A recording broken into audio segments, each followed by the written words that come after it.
Hello, my name is Dave Emery, and it's my pleasure to present Christopher Simpson, the author of, among other titles, The Science of Coercion, subtitled Communication Research and Psychological Warfare, 1945 to 1980, published in softcover and hardcover by the Oxford University Press, copyright 1994.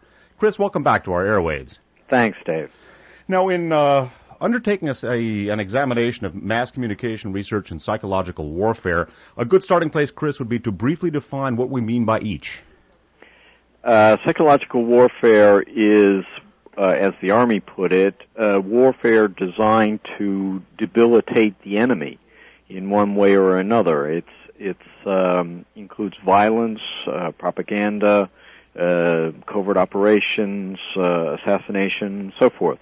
It's called psychological only in that it produces a psychological effect. It's not limited to just talking or to broadcasts over the radio. Communication research is a field, it's part of sociology, that grew up in the 1950s. And what it does, among other things, is train people in doing public opinion polling, in doing public relations work, in journalism, in various quantitative and qualitative ways of looking at what mass communication is. You trace the relationship between mass communication research and psychological warfare to a number of overlapping developments. One of the chief developments, and something we touched on in our last interview, was an old boy network which grew out of a series of professional and personal associations that developed during World War II between many of the guiding lights in what came to be mass communication research and people who were actively employed by the U.S. government in psychological warfare. Yes, that's right. And part of what the book contends is that communication research, as it presently exists, could not have come about without the money, the contacts, the old boy network that you mentioned and so forth, that was rooted in national security missions of one sort or another. And we can talk about specific missions in a moment. The important thing, or I think the most fundamental thing about all of this, is the extent to which we as a people, as a society, have limited our view of what communication is. And now this is like one of those words, it's kind of like freedom, it kind of expands out, its meaning sort of expands out indefinitely. But the point that I'm trying to make here is that not all societies, not all cultures around the world look at communication the way that the United States does. We have a very strong tendency to the point that it almost seems as though it's natural or common sense that communication consists of me telling you to do something, or the radio or the television, or the boss at work, whatever, giving directions, and that's what communication means.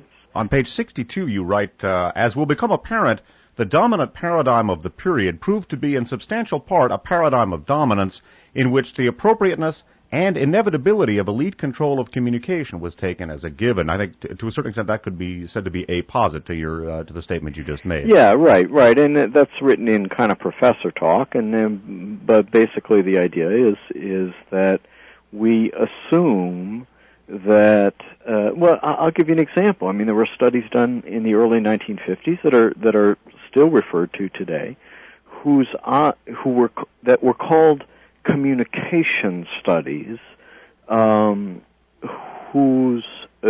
looked at Central Asian republics of the USSR, Kazakhstan, and so forth. And now, if I can take a very brief sidetrack, these countries are much in the news these days. It's because they have enormous oil reserves, and there's a worldwide race, a gold rush, as to who's going to take control of these oil reserves. By the way, Chris, many of the audiences listening to this have just heard a program that I did about some of that geopolitical petroleum-related maneuvering, so you're right on target. Okay, all right. Well, in any case, getting back to the communication side of all this, the whole foundation upon which the study was done and the policy that flowed from it and so forth, the premise was that the U.S. government and its various security agencies would communicate in the sense of telling the Kazakhs and other peoples what we expected of them. The conception, the idea that there would be information coming back from Kazakhstan, they accepted that, but its only function was, the only reason the government was interested in it was so that it could improve the method by which it told the Kazakhs what to do. So feedback in this, so there's no communication here in the fundamental sense of the word. There is not an equality or a fundamental exchange of ideas. To the extent that it's two-way at all, its feedback is used to improve or to strengthen or rationalize the means of giving directions. And then, to take a step further from that, if you start thinking about what communication means in a religious sense, or in the sense of Eastern philosophies, or in the sense of almost any worldview other than consumer-style capitalism, well, it means quite different things to other societies. And study of that sort of thing was shut down and really made politically quite dangerous for several decades.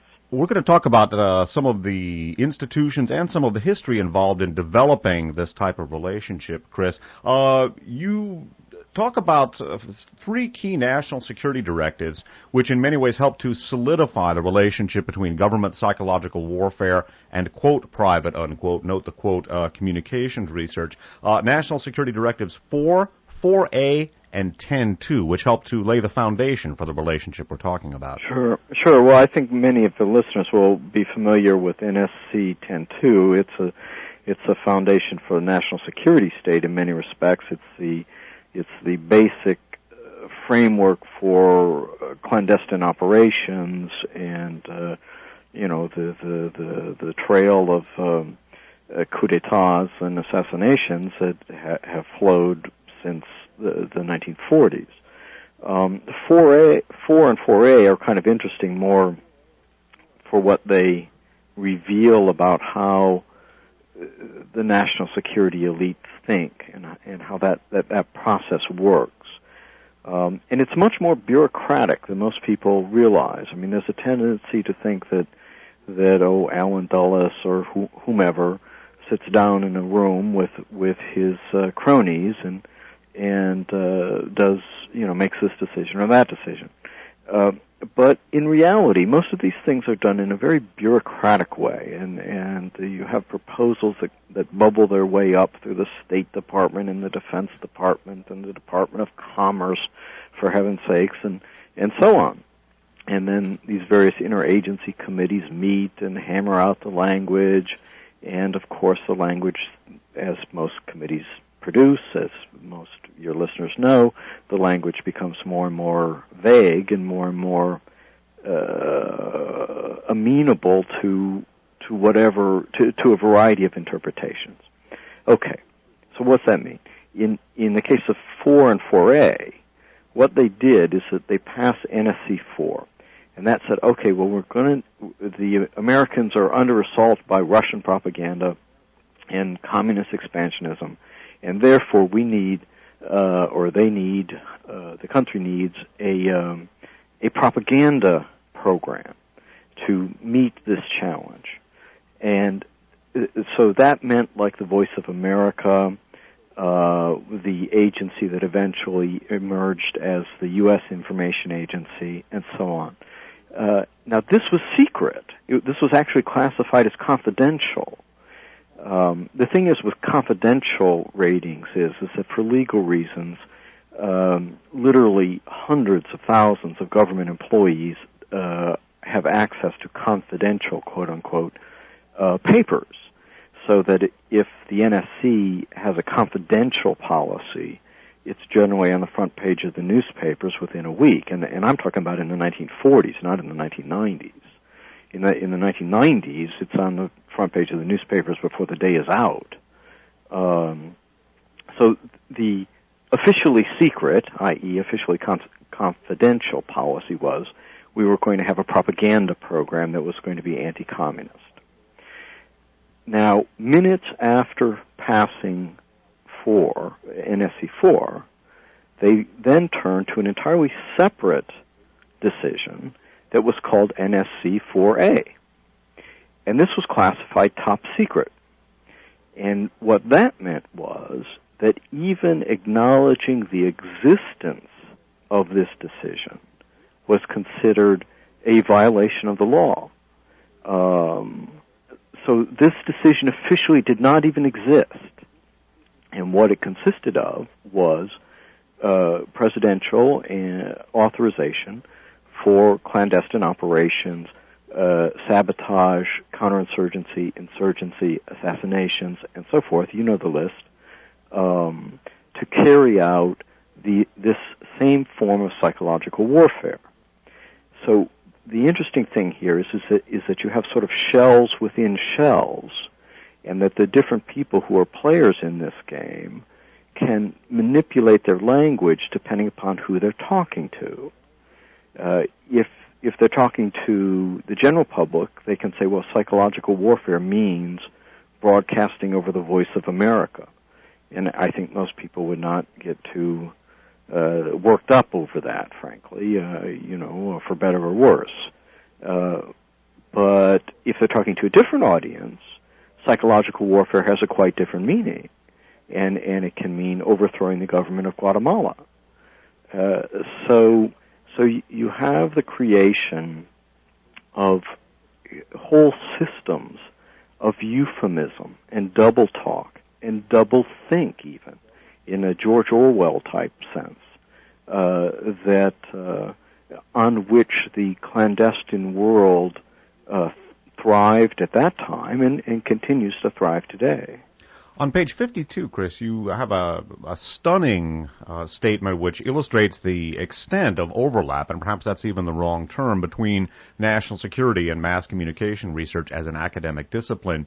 You write, the earliest cumulative data concerning government funding of social science is provided by the National Science Foundation in 1952.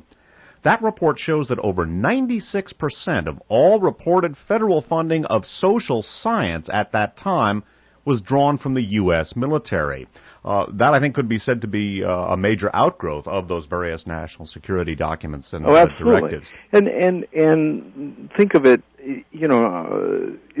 let's leave aside for a moment the tendency to demonize the military, because frankly, I think that's a real oversimplification of how the real world works. I agree. But from a strictly dollars and cents point of view, when the Pentagon went to the Congress and said, okay, well, we want $100 million to do X, the Congress is going to say, well, how exactly is what you're going to do advance the so-called security interests of the United States? Now, over the 40 years, more than 40 years now, that have transpired since 1950, what we've seen is a form of Keynesian economics in which military contracts are literally structured so that little scoops of money go into the key congressional districts, and the contracts become a means of actually funding, their pork barrel projects for congressmen. And this is what explains, for example, last year, you have the Congress passing spending literally billions of dollars on advanced bombers that even the Pentagon, even the Joint Chiefs of Staff say, we don't want them, we don't need them, we can't use them. But the Congress comes along and says, no, we got to buy them, we got to build them. Why? It's because it means jobs in their district. So, to bring this back around to the 1950s, and communication research, what it meant at that point was that in order to get funding, the projects had to be framed in such a way that it contributed to preparations for nuclear war, for example, to the execution or the carrying out of the Korean War, to the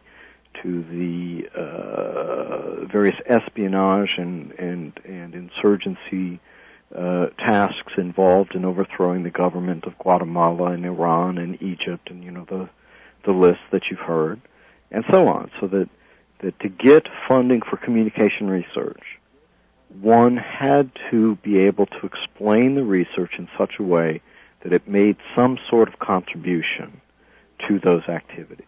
Chris, speaking of the 1950s Cold War climate, the manufacturing of bombers and communication research, something that touches on all of those shores is Project Revere. Tell us about that.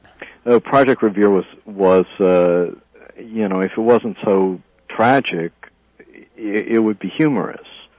But what it was, the University of Washington got a great big grant of money, mainly from the Air Force, the largest single grant of money for communication research of that decade, in which their project was to fly over towns in Montana and Idaho and Washington State and also down in Utah and Alabama and so on, and drop leaflets on these towns. And the leaflets said, this could have been a Soviet bomb, and bombers can attack your neighborhood, and you have to be on alert and call such and such a telephone number to report that you've found this leaflet and to volunteer for these sky watching type of civil defense maneuvers. Now, a couple things about this. Number one is that this came right at the height of the so-called bomber gap, which was a manufactured thing that claimed that the Russians were far ahead of the United States in bombers and that therefore the Americans had to invest a lot of money in building new and more sophisticated bombers, and so on. What even very conservative historians agree today is that the bomber gap was made up and that it reflected a fight between the Air Force and the Army over control of nuclear weapons policy. But here you have, right in the middle of this argument, essentially a domestic argument in the United States, you have the Air Force dropping leaflets on towns in Montana saying, the Russians are coming, the Russians are coming. And this was an experiment in propaganda. In other words, how well did these leaflets work to get a message out? And it was a propaganda project in its own right. In other words, that it was publicity for a particular political point of view that the Air Force wished to promote. Now, you describe Project Revere as being a diffusion study. Does that refer to the dissemination, the spreading of that message? Yes, that's right. And diffusion is a whole subfield of communication research today. And there's various people who wrote their dissertations based on Project Revere who are, to this day, the principal authors and kind of the grand old men of diffusion research in the United States. And they use that authority in terms of who sits on the editorial boards of what academic journals, who gets tenure, who doesn't get tenure, who gets appointed to this chair and not to that chair, and so forth and so on. So that these types of projects, this type of government backing, plays itself out in the little world of the university. And most people probably wouldn't care about that. But that, in turn, plays itself out in how do we train journalists? How do we train public relations people? What are the attitudes that universities and the education system in general attempt to instill in these people, who then go out and are really the voices of our society? To a certain extent, it's like those old boy networks made manifest and evolved through the years. Yes, and evolved and in a sense grew in some organic way, if you follow me. I'd like to say something else about these diffusion studies, and that is, I'd like to say two other things. Number one is that dropping leaflets from airplanes has no civilian communication value whatever. Zero. Zilch. When was the last time anybody in the listening audience got advertising messages in the form of leaflets dropped from airplanes? It just doesn't happen. It is not functional as a civilian form of communication. What it is useful for, however, is two things. Number one, and this is exactly why the Air Force was funding it, was that in the midst of an atomic war, they were going to send bombers into those areas that had been hit by either American bombs over in Russia or by Russian bombs in the United States or in Europe, you name the place, and then drop these leaflets as a means of communicating with societies that were in smoking ruins. That's one use for them. The other use for them, particularly during the mid-1950s, was they would load them up on balloons, high-altitude balloons. And the balloons would be set off, and they would float on the air currents over particularly into Eastern Europe, and in some cases into China, where they would then drop these leaflets, and the leaflets would say, overthrow Stalin, or freedom is coming, and these types of political messages. Now, those balloon programs played themselves out in two ways. One of them tragic, and the other one ridiculous. The tragic one was that there was at least one case of a civilian Czech airliner whose controls for the aircraft became entangled in one of these flights of balloons, and the aircraft crashed, killing several dozen people. There was no.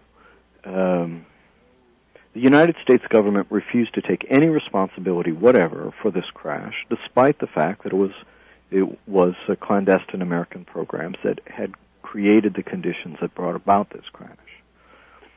The other way that it played itself out is in many of the so-called UFO sightings, and much of the in what is, in my view, and I know this is not everybody will agree with me, but frankly, I think the preposterous claims that are made about UFOs, which you have secret government programs whose existence is officially denied, that consist of sending up balloons filled with leaflets that occasionally catch the light of one sort or another, and people on the ground say, "Oh my God, it's a UFO."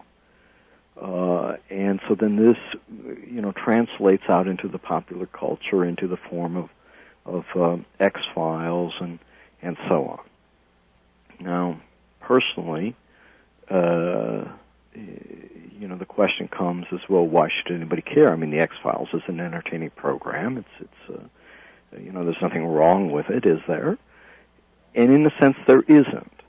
But what troubles me about it is that we get ourselves into this sort of into a cultural mode where we explain the problems that we have based on myths.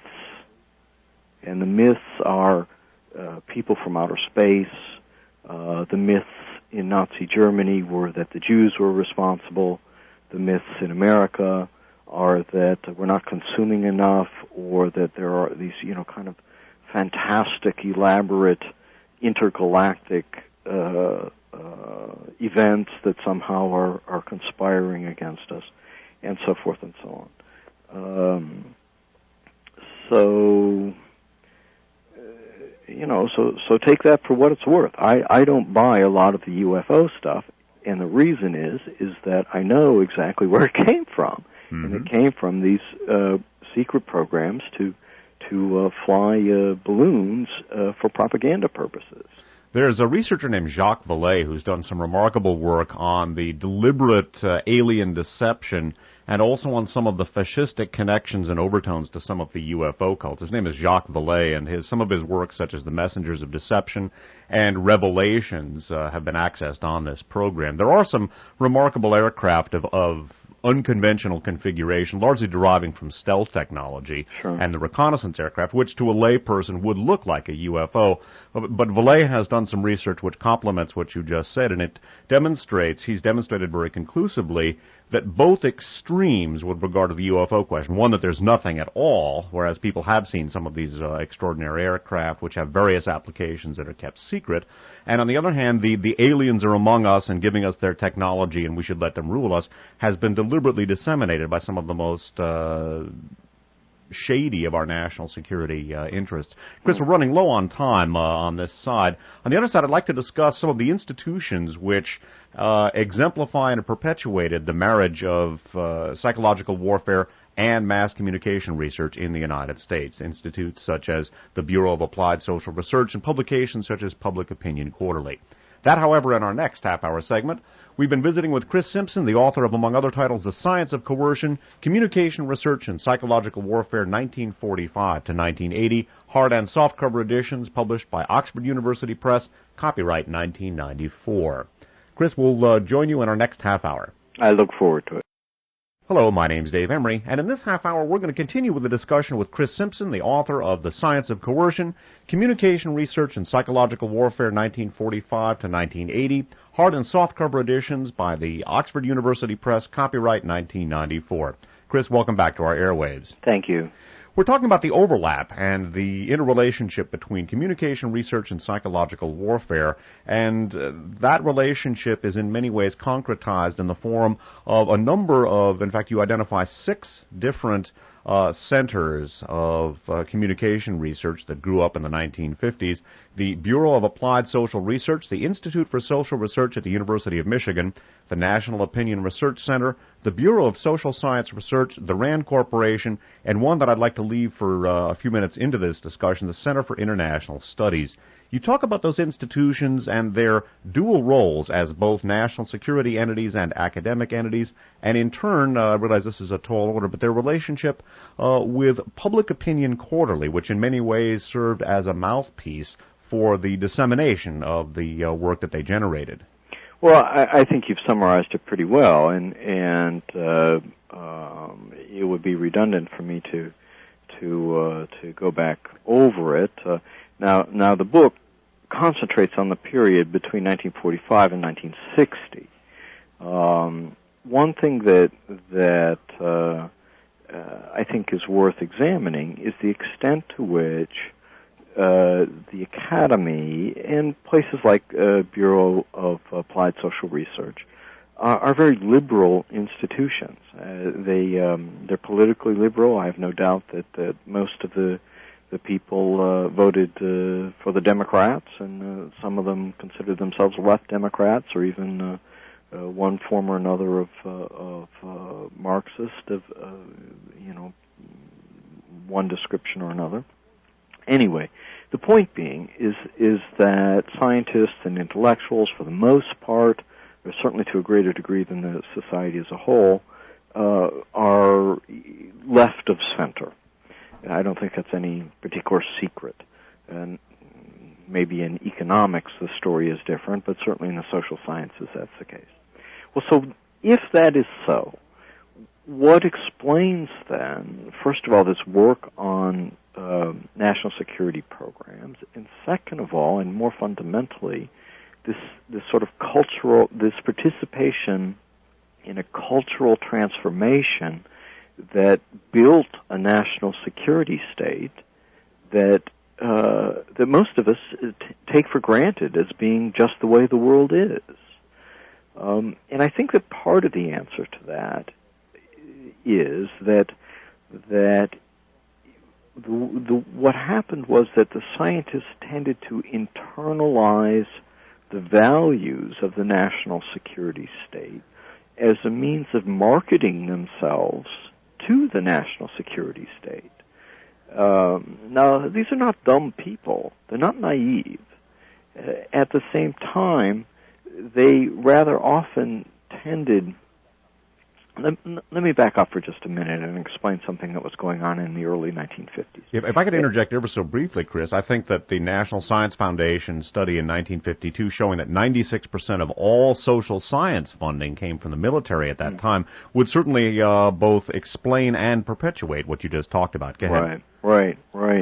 Well, in the early 1950s, you had an attack from the McCarthyite right wing on the social sciences and on even on the Voice of America. Those of your listeners who are familiar with McCarthy know that the Voice of America was held up as being a hotbed of subversion, right?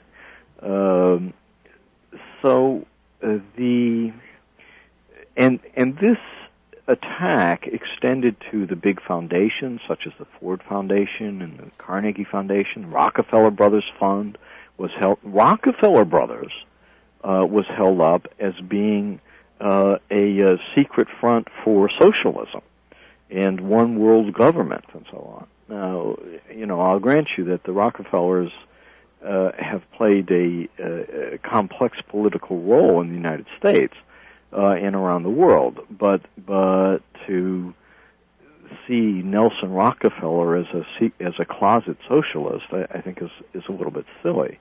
But anyway, so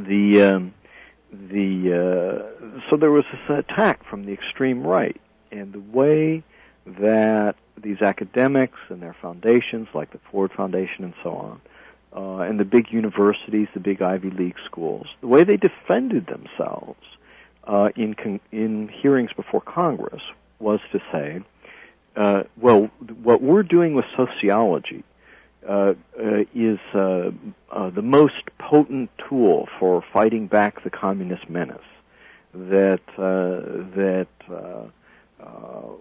we as intellectuals are forging a whole new science in how to fight the bad guys and how to advance American interests. And American interests in kind of the 1984 think of the time, I mean the double think of the time, automatically meant all those good things about America that we would like to believe, and about democracy, liberty, equality of opportunity, all that good stuff. So the way that the liberal academics protected themselves against the radical right was to sort of circle the wagons, so to speak, to use a metaphor, and close down in on a center of the profession, on a small group of narrow ideas that were acceptable to the national security state. And those became the central ideas that were permissible to be taught in American universities about this particular subject, that were permissible to be written about in academic journals about this particular subject. And in turn, that particular form of ideological conformity, of a liberal aroma, if you will, became really the only articulation of what communication or what communication research is or should be that was permitted in this country. Both the left and the right were to a very large degree crushed. And if you want to talk about the left wing, you had the FBI. I mean, in New York City, there was a school for social research that was basically run by the left, and it drew something like 5,000 students a year. The FBI said, "Oh, well, this is a communist plot," and and indeed there were, in fact, Communist Party people involved in that school. Communist Party people read books like anybody else, and so the FBI subpoenaed their student lists and canceled their tax exemption and basically harassed the institution out of existence. So that if you had the wrong ideas about what permissible sociology was, you faced genuine persecution. I was reading some declassified records. Is that the early academic sociological society had the unfortunate acronym of American Sociological Society. If you think that through, you'll see what I'm saying. I got a bunch of Army intelligence records where Army intelligence, for heaven's sakes, was sending secret agents into the meeting of the American Sociological Society in an effort to smoke out radicals, and they would sit in the sessions and furiously take notes to figure out whether or not Professor so-and-so had said something that was out of line. There are a lot of people who confuse sociology with socialism. Mm-hmm. Yeah. But they're entirely different concepts. Of course. Sociology is a so-called behavioral science that looks at how groups of human beings behave. Right. Now, I would argue that a lot of sociology has preconceptions built into it. Sure. That tend to reinforce the power relations that already exist. Socialism, well, that's a whole other kettle of fish. I mean, that's one of those words sure. that one can talk about its definition for the next, 6 or 8 hours and not be any clearer about it than when you began. I was simply noting that many people do make that error. They confuse two totally different things. Some of the names that loom large in your discussion of the interrelationship between mass communication and psychological warfare from 1945 to 1960, Wilbur Schramm and a major text that he wrote, which in many ways helped to shape mass communication research. Wilbur Schramm was he ended up as dean of the School of Communication at Stanford. He was very much the author of. He wrote a book about propaganda in the mid-1950s, in which he put forward the idea that there were these several different forms of communication, and two of them that are relevant here are authoritarian and totalitarian. And if you remember the Reagan years, you will remember that the argument made by people like Gene Kirkpatrick and so on were that mass murderers, literally mass murderers, like Pinochet in Chile, for example, or Marcos in the Philippines, or you know the list, mm-hmm. that they were authoritarians, which was bad, but not all that bad. Whereas Brezhnev-era USSR or Czechoslovakia, in 1967, these were supposedly totalitarian societies that were somehow qualitatively more brutal and vicious than Pinochet's Chile, and that this therefore justified the extreme measures of building 20,000 nuclear weapons in an arms race against these people. That book, by the way, The Process and Effects of Mass Communication. Yeah, the Schramm exactly text. Exactly right. So anyway, this distinction between authoritarian and totalitarian, at least in my opinion, is largely contrived and is largely a political distinction. And it has little scientific merit. It's because what it does is it just lumps very different types of societies together and pretends that they're all one. At the risk of seeming a trifle corny, it actually seems to me like an actual realization of Orwell's Newspeak. Well, to a certain extent, I think that you're right. I mean, you had everything from Kim Il Sung style North Korea to the Italian Communist Party presented as a single monolithic block, and then on the other hand, you had genuinely genocidal governments, such as that which emerged in Guatemala, for example, to name only one example, that were somehow America's friends. So these ideas, they get off campus, and they become the code speak that politicians use, that journalists use, that professors use, that the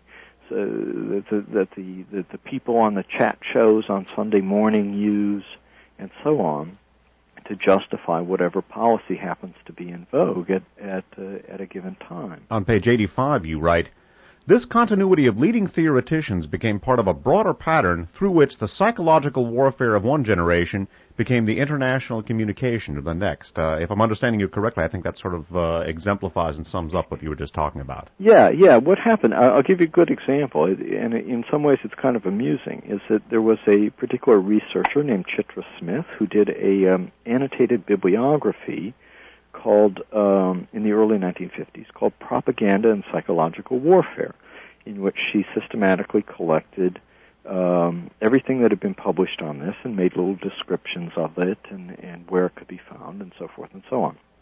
All right. That was originally done under a secret contract. By the mid-1950s, the rhetoric was starting to change, and the whole way that the newspeak was put was starting to change for reasons that are explained in the book.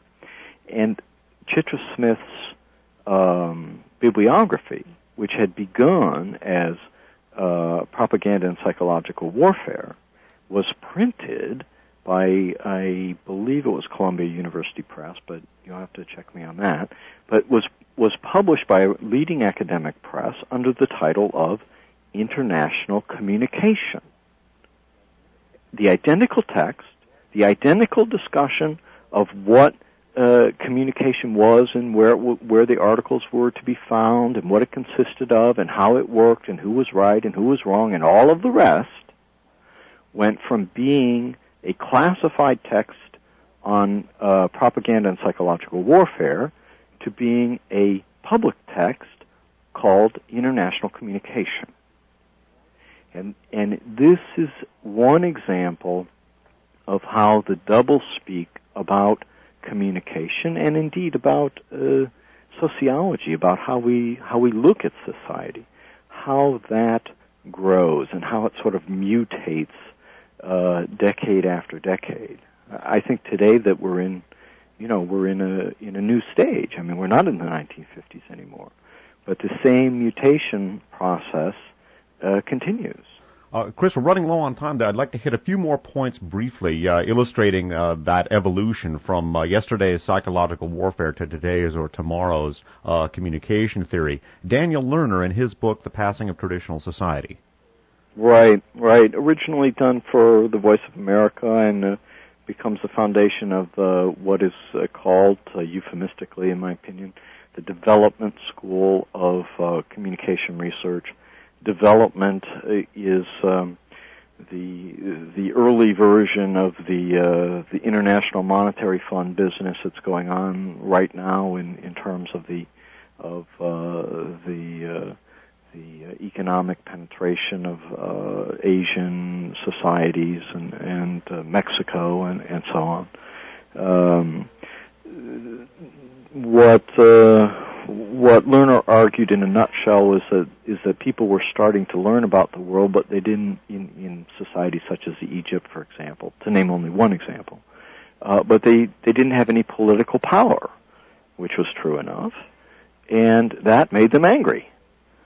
So Lerner's solution was to come along with a variety of propaganda techniques to try to sort of ease them into feeling comfortable with their powerlessness.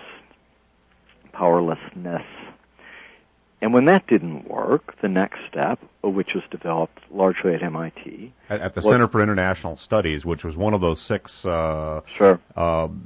organizations which overlap academia and national security that we alluded to earlier. Go ahead. Exactly. So the next step was to add policemen and guns and different types of, first of all, selective violence. Targeting trade union leaders, for example, for either co-optation on the one hand or to be murdered on the other hand. And then when the selective violence didn't always do the job, you had the emergence of what is today called low-intensity warfare. And low-intensity warfare really is full-scale warfare carried out at the grassroots. You have armies fighting against the civilians of their own countries.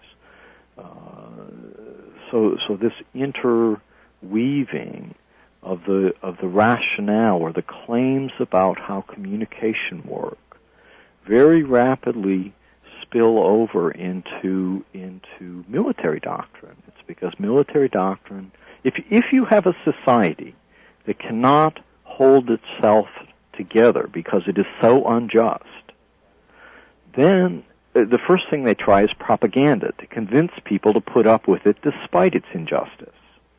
And then when the propaganda fails, the next thing that happens are death squads and various forms of war against civilians. And that particular evolution, we've seen it started in Greece in the 1940s and up through the 1950s, and it continues to be used today. You mentioned that development theory actually holds that unchecked or unregulated development in the Third World would actually be deleterious to U.S. national security. And on page 90 you write, thus the CINA's approach, that's the Center for International Studies, came to be called development theory, unquote, by communication specialists.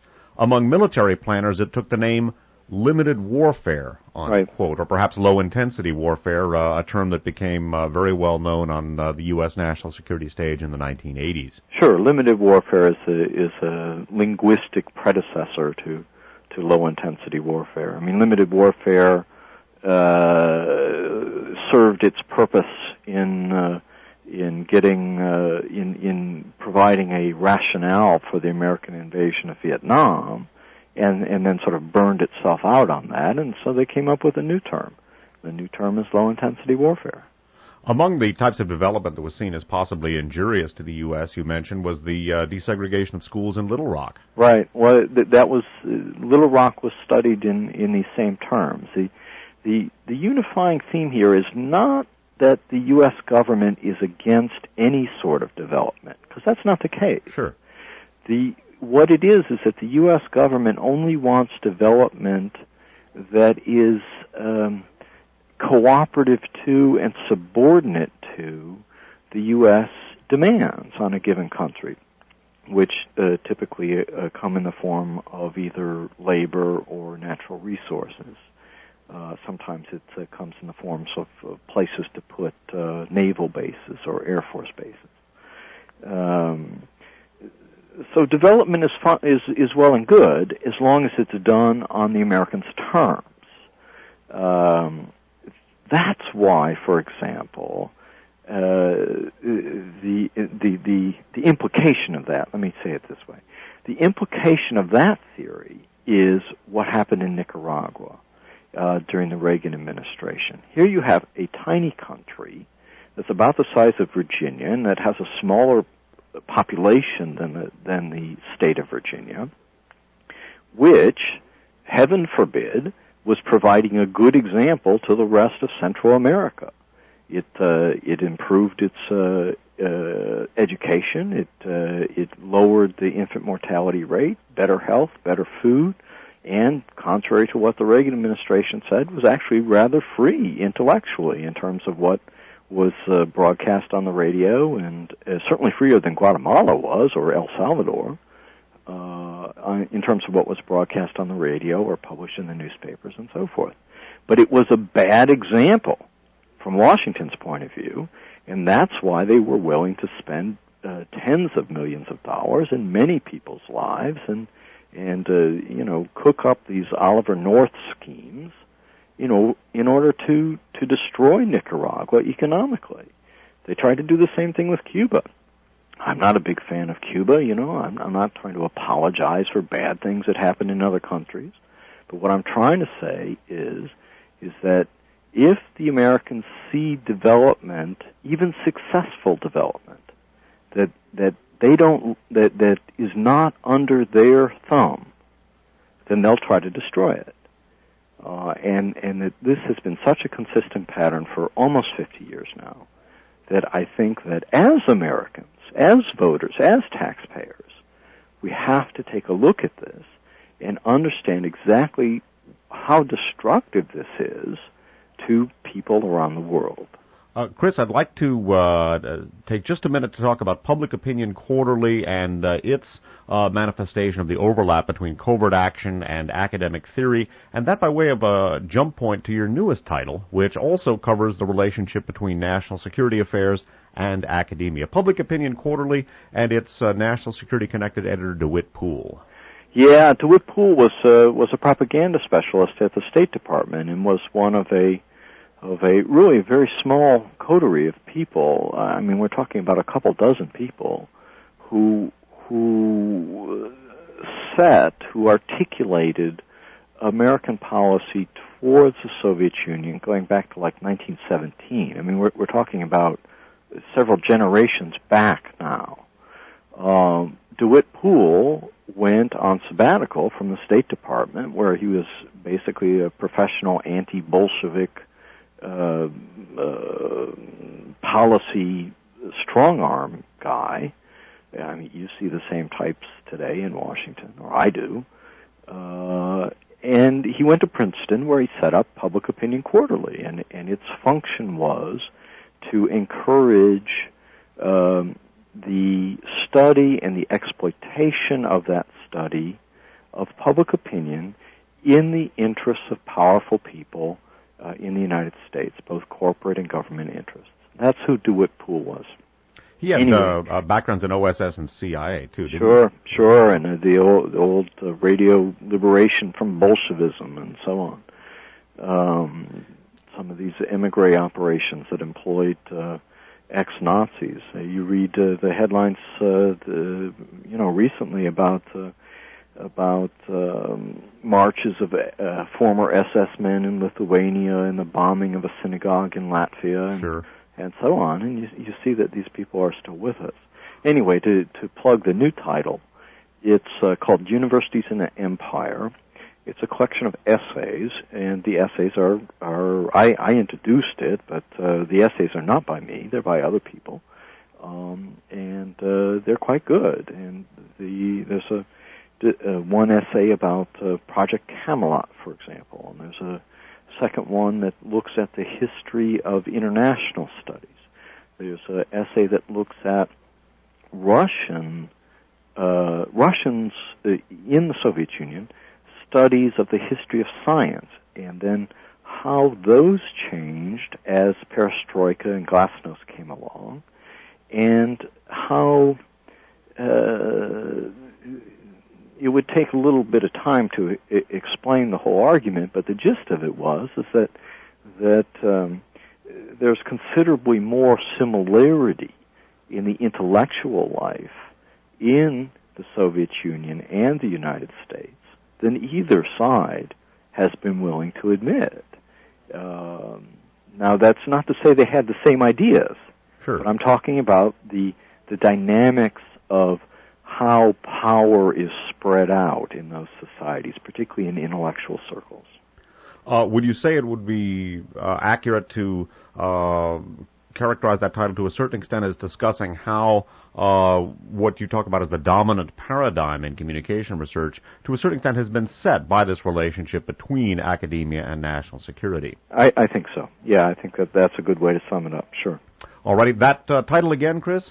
It's called Universities in the Empire. It's just out. It's by the New Press, and it should be available, via the World Wide Web. There's a variety of, and of course local bookstores. There's a variety of ways to obtain it. Universities in Empire, edited by Chris Simpson, The New Press, copyright 1998, correct? Right, exactly. All righty, a new title, once again illustrating the relationship between academia and national security, not only in the U.S., but elsewhere as well. We've been visiting with Chris Simpson, the author of, among other titles, The Science of Coercion, Mass Communication Research and Psychological Warfare 1945 to 1960. That is published in hardcover and softcover by the Oxford University Press and copyright 1994. For Chris Simpson, this is Dave Emery saying thanks for listening.